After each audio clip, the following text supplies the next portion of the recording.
Muy bien, hemos estado hablando, esta ya es la segunda parte de los sufrimientos de Cristo y su relación con los peregrinos, que está basado, ¿cierto?, en el pasaje de Primera de Pedro, capítulo 3, los versículos 18 al 22.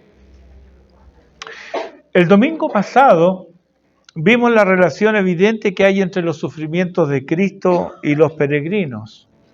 Son evidentes, pues están profusamente descritos en los escritos apostólicos y proféticos. Es buena cosa en lo que a doctrina se refiere.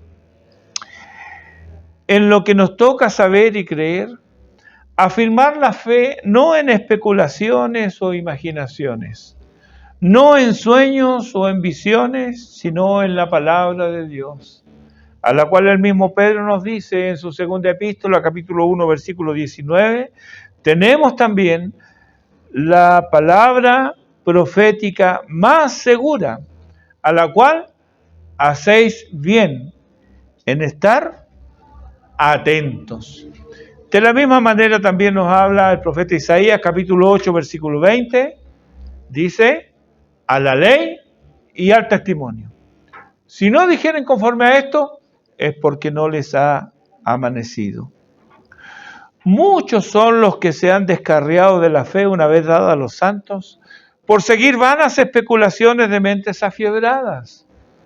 O también por hacer que la experiencia emocional o personal sea elevada al lugar que solo la palabra de Dios debe tener.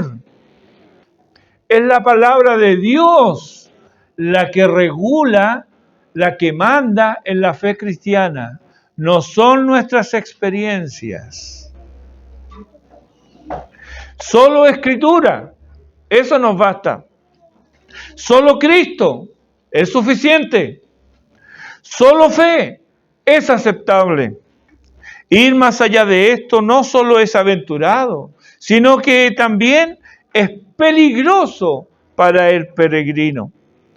Ahora bien, dicho lo anterior, esto no significa que todo lo revelado en las Escrituras lo veamos con claridad meridiana. Hay doctrinas que comenzamos a entender cuando hemos crecido, cuando la madurez es evidente por la vida de obediencia que seguimos. Y esto, por supuesto, solo se da en aquellos en que en su ley, dice el Salmo 1, meditan de día y de noche. Es decir, ellos leen y reflexionan en las Escrituras. La lectura casual, la lectura ocasional, superficial, nunca hundirá sus raíces en la tierra fértil de la gracia. Así, por ser superficiales, el sol de las circunstancias pronto las debilita, las quema y terminan perdiendo su verdor, su vigor y su lozanía. Pasan a ser plantas marchitas, sin fruto, opacas y tristes. Por el contrario, aquellos que aman la ley del Señor y se deleitan en ella, crecen vigorosos y sanos. Salmo 25:14 dice, la comunión íntima de Jehová es con los que le temen, y a ellos dará a conocer su pacto. Esto es grandioso. Esto es grandioso. Cuando veo tus cielos, dice David, obra de tus dedos, la luna y las estrellas que tú formaste, digo, ¿qué es el hombre? Para que tengas de él memoria, y el Hijo del Hombre para que lo visites. Oh Jehová, Señor nuestro, cuán glorioso es tu nombre en toda la tierra. Salmo 8. Nos gozamos en nuestro Dios y con mayor reverencia acudimos a su palabra, sabiendo que es palabra de Dios y que nosotros solo somos criaturas. Quienes nos hablan por medio de las Escrituras sagradas, lo hacen porque, dice Pedro, estos santos hombres de Dios hablaron siendo inspirados por el Espíritu Santo. Ellos nos hablan de la gloria de Dios, entre otras cosas, ¿Cómo se manifiesta esta? La gloria de Dios en la salvación de los escogidos.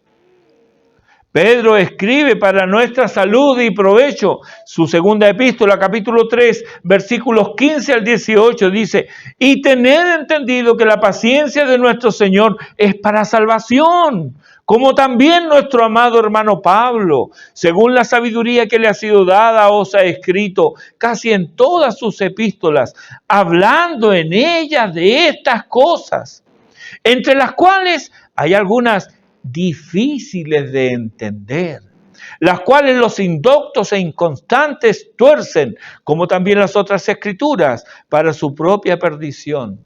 Así que vosotros, oh amados, sabiéndolo de antemano, ¿qué es lo que sabemos de antemano? Que hay cosas difíciles de entender. Sabiéndolo de antemano, guardaos. Ojo.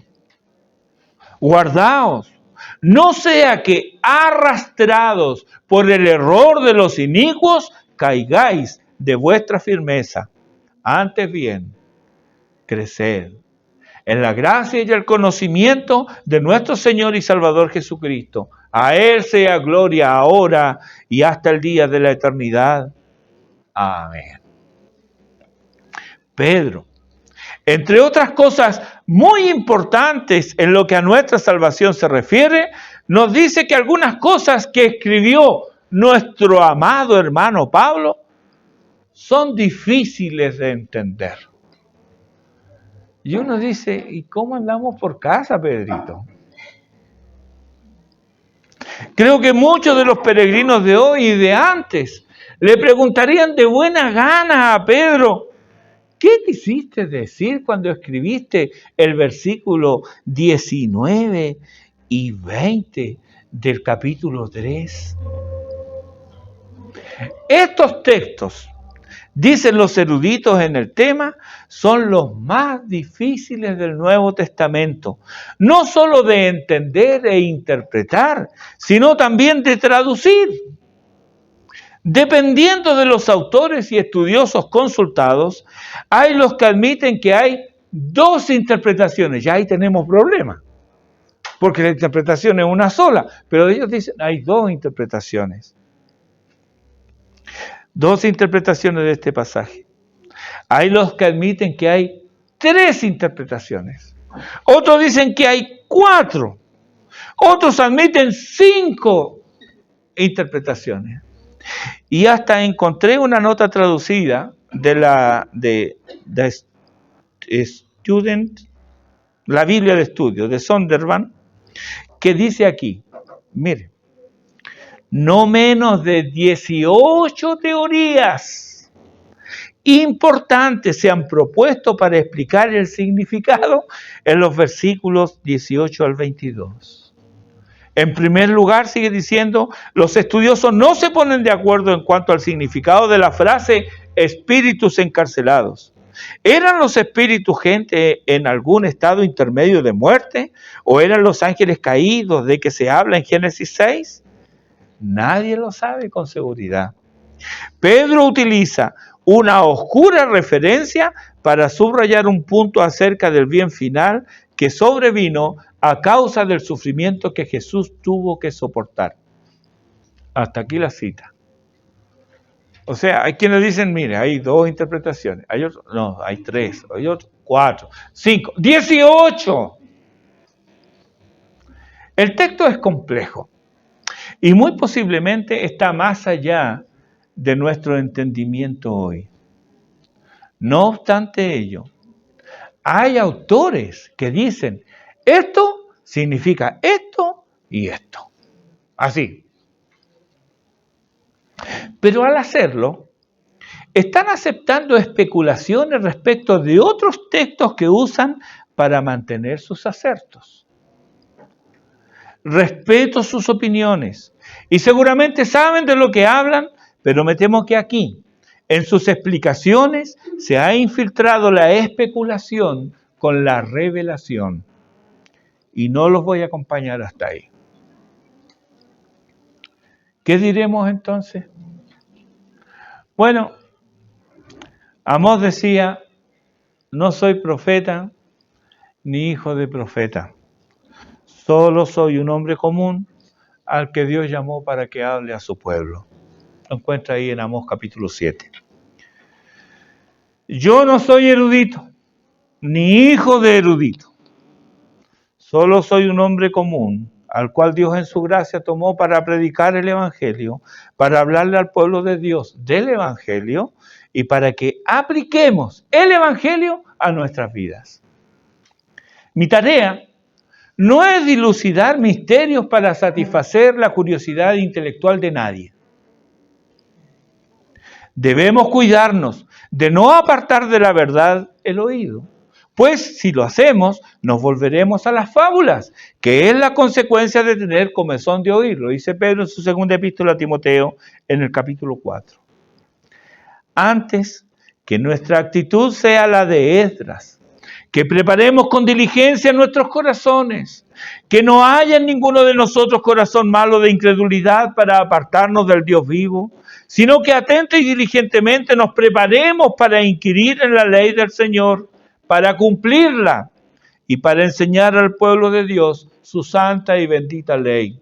Esdras capítulo 7 y Hebreos capítulo 3. Será útil entonces recordarnos algunos hechos básicos de esta carta de Pedro. La carta toda es un mensaje para los peregrinos que sufren. Hasta donde sabemos, todos y cada uno de los extranjeros y peregrinos sufrieron, sufren y sufrirán por causa de su fe. Estamos inmersos en un mundo hostil, donde alcanzamos a ver un poco de prosperidad y bienestar.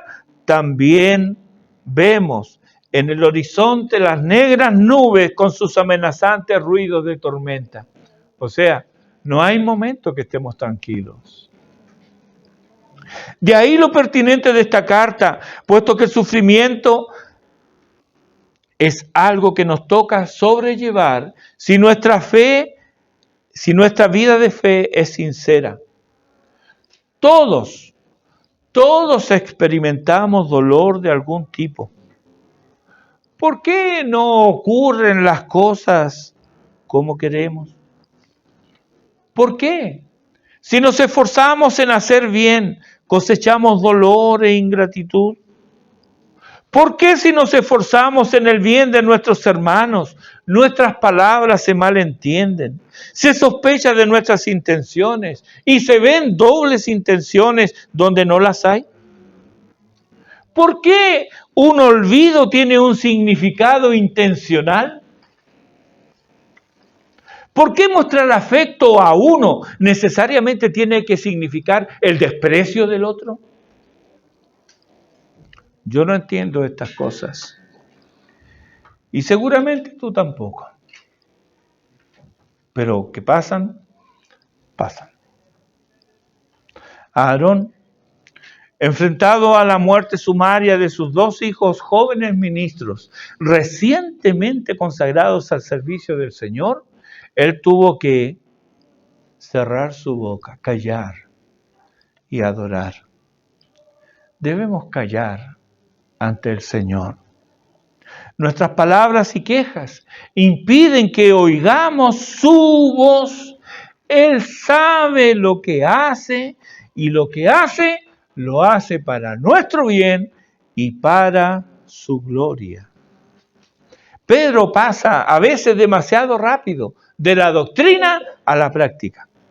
Nos dice qué creer y cómo debemos conducirnos. Y el texto ante nosotros no es una excepción.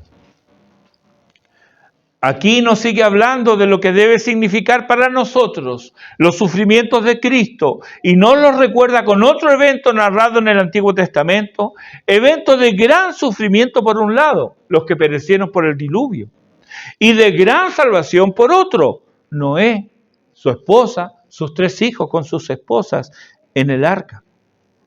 El versículo 20 de 1 Pedro 3. Es decir, el diluvio fue el medio de su salvación porque el juicio que trajo produjo en los desobedientes la muerte, mientras que quienes obedecieron fueron librados y puestos a salvo. Un mismo evento. Pablo expresa el mismo concepto en otro evento. Dice en 1 Tesalonicenses capítulo 1, los versículos 9 y 10, que los tesalonicenses se convirtieron de los ídolos a Dios, como todo peregrino. ¿Pero para qué? Para servir, es decir, obedecer al Dios vivo y verdadero, y esperar de los cielos a su Hijo, el cual resucitó de los muertos, a Jesús, quien nos libra de la ira venidera. La venida de Jesús entonces será de gozo para el creyente, pero traerá juicio, castigo, enojo e ira al incrédulo. Un mismo evento, dos significados. Pablo también a los romanos en el capítulo 2, los versículos 5 al 11, nos habla del justo juicio de Dios, el cual pagará a cada uno conforme a sus obras. Vida eterna a los que, perseverando en bien hacer, buscan gloria y honra e inmortalidad, pero ira y enojo a los que son contenciosos y no obedecen a la verdad, sino que obedecen a la injusticia. Tribulación y angustia sobre todo ser humano que hace lo malo, pero gloria y honra y paz a todo el que hace lo bueno, porque no hay acepción de personas para con Dios. El domingo pasado hablábamos del sufrimiento de Cristo por nosotros, por nuestra salvación. Y también hablamos de nuestro sufrimiento por amor a los escogidos. ¿Recuerdan a Pablo? Cuando dice, todo lo sufro por amor a los escogidos. Estos son nuestros hermanos, peregrinos como nosotros, para que ellos también perseveren en el camino de la fe. El sufrimiento por nuestra fe no es absurdo, ni vacío, ni sin significado. Tiene una utilidad triple. Da gloria a Dios, transforma nuestras vidas y bendice a nuestros hermanos. Pedro toma este ejemplo del diluvio y lo conecta con el bautismo cristiano y su relación con la resurrección de nuestro Señor Jesucristo. Versículo 21, el bautismo que corresponde a esto ahora nos salva, no quitando las inmundicias de la carne, sino como la aspiración de una buena conciencia hacia Dios por la resurrección de Jesucristo. Así como las aguas del diluvio limpiaron la tierra de la iniquidad del ser humano hasta entonces, Génesis 6:5, ¿verdad? Y vio Jehová que la maldad de los hombres era mucha en la tierra y que todo designio de los pensamientos del corazón de ellos era de continuo solamente el mal. Del mismo modo, al pasar los peregrinos por las aguas del bautismo, están indicando con ello que han sido limpiados de sus pecados. El diluvio separó a Noé y su familia del malvado mundo de su época, no siendo ellos perfectos. Así también el bautismo separa a los creyentes, no siendo ellos perfectos, pero los separa del presente siglo malo. ¿Ha ocurrido, querido hermano, así contigo? Tú, que has pasado por las aguas del bautismo, ¿has sido separado del mundo de maldad que te rodea? ¿Ya no participas de sus modos y costumbres pecaminosas? Algunos han entendido aquí que el bautismo nos salva, pero esto es insostenible a la luz de las Escrituras.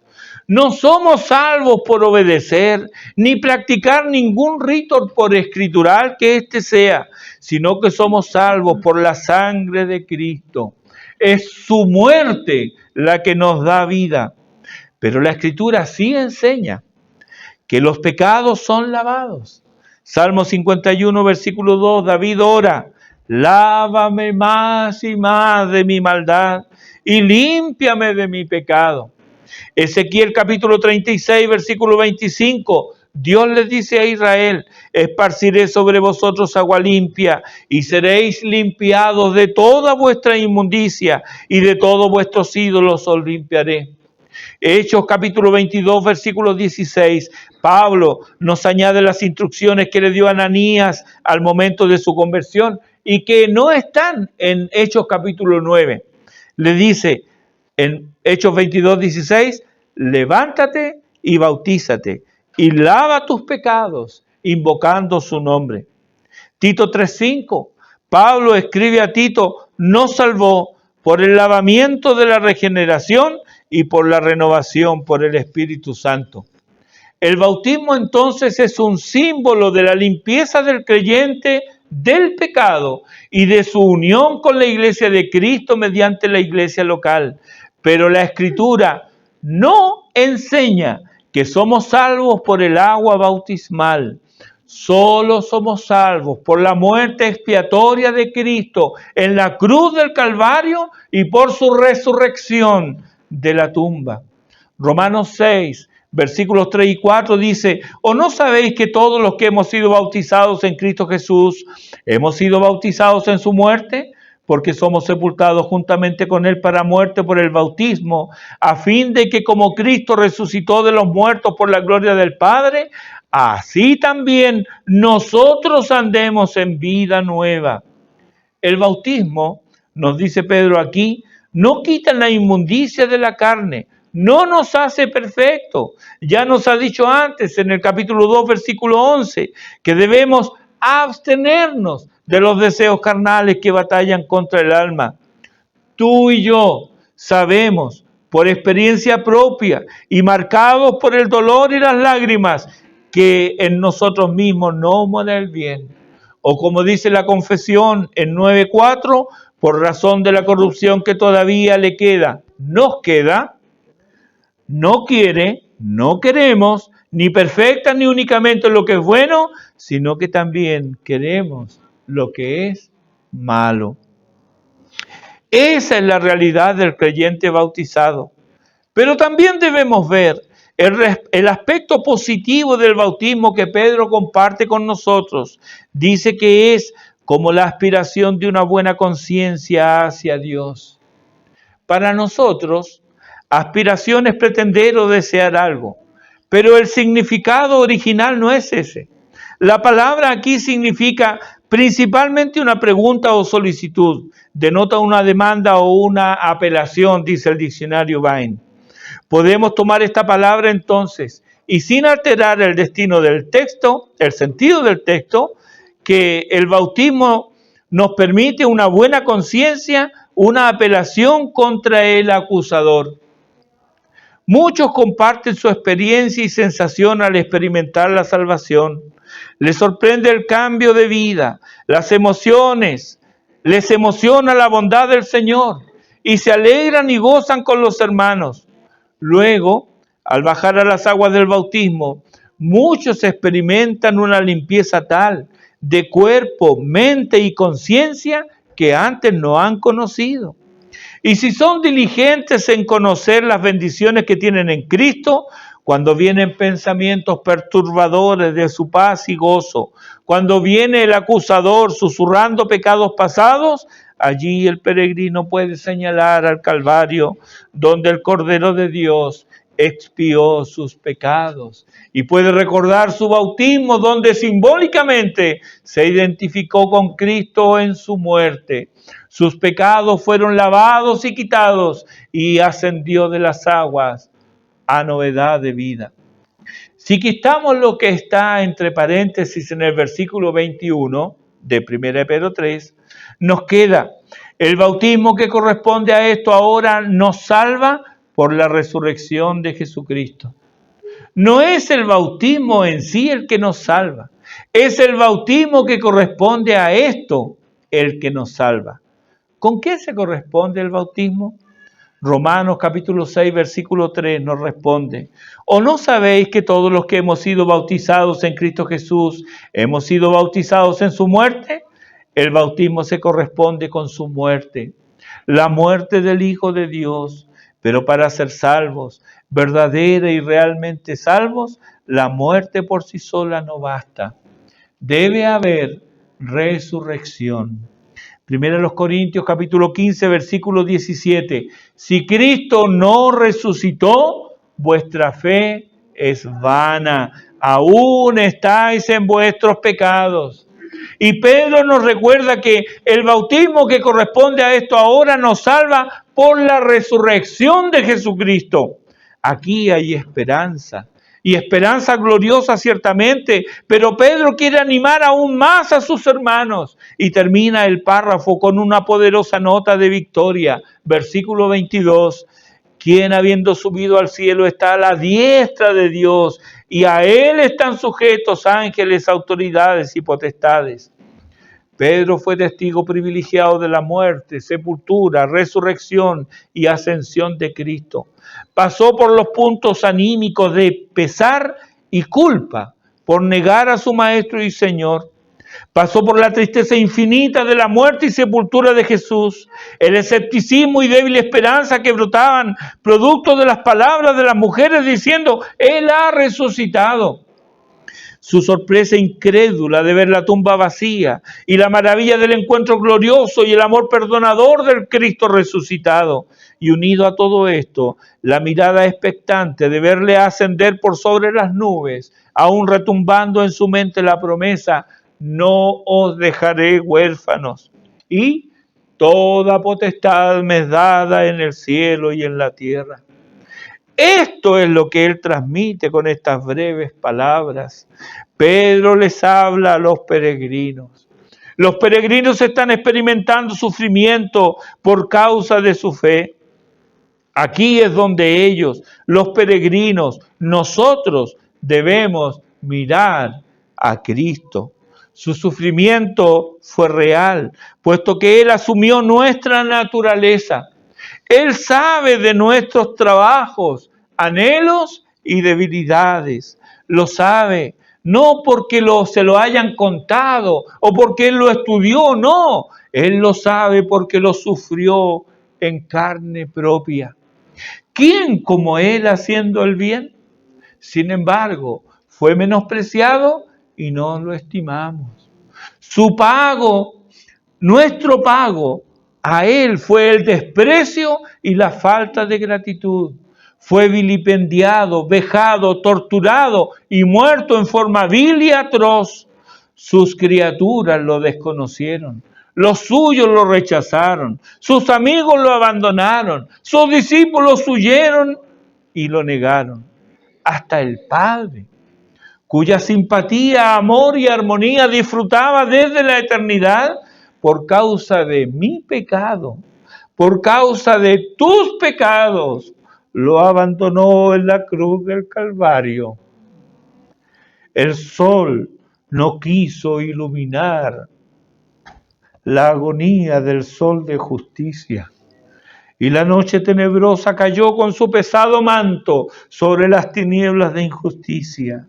La tierra se conmovió, mientras en los estertores de la muerte exclama el Hijo de Dios, Dios mío, ¿por qué me has abandonado? ¿Sabes por qué? El bendito Hijo de Dios sufre en soledad absoluta por ti. El Padre cargó en Él todos tus pecados. Él fue convertido en maldición por nosotros. Así, su sufrimiento, tristeza y muerte nos aseguran gozo pleno. Su muerte y resurrección nos dan perdón y vida eterna. Y su ascensión a los cielos anticipa nuestra propia glorificación. La glorificación del bendito Hijo de Dios es el antecedente de la glorificación de todos los peregrinos. Su ascendencia al cielo asegura nuestro ingreso triunfal a las cámaras celestes. Sí, hermano, aquí hay sufrimiento, pero viene el día. Viene cuando oiremos la voz del amado diciendo, bien, buen siervo y fiel, en lo poco has sido fiel, en lo mucho te pondré, entra en el gozo de tu Señor. Si sufrimos, también reinaremos con Él. Compartiremos su trono y heredaremos con Él todas las cosas. Todo poder y dominio y autoridad le estarán sujetos en aquel día y nosotros sus siervos, los peregrinos, hemos de juzgar a los ángeles. ¡Qué privilegio! ¡Qué responsabilidad! Muchas cosas pueden suceder ahora a nuestro alrededor y demandar nuestra atención, pero mejor oigamos la voz del Señor. Erguíos, levantad vuestras cabezas, porque vuestra redención está cerca. Amén. Sí, ven Señor Jesús. Amén. Pongamos los ojos en Jesús. Oremos.